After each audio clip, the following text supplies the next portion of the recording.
No. Yun na.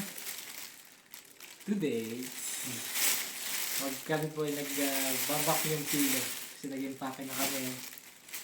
Preparation for something new. New beginning.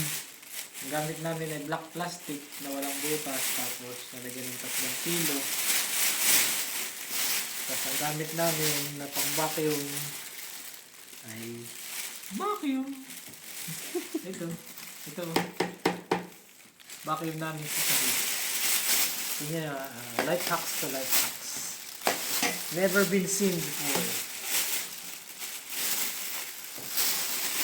Ganyan mo lang siya. Tapos, sisigihan mo lang na walang hangin na nalusot bago mo i-switch on. Tapos, habang binabacuum mo, dapat tatapakan mo siya para yung hangin lumabas.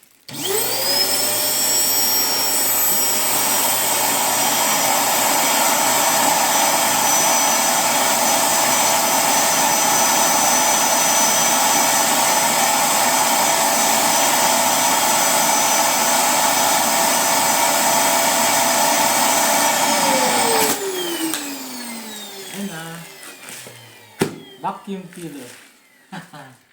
Kaya ng kapal niya, itong manipis na. Very good. Tapos, bubot na niya dito para hindi bumalik yung hangin. Bye-bye.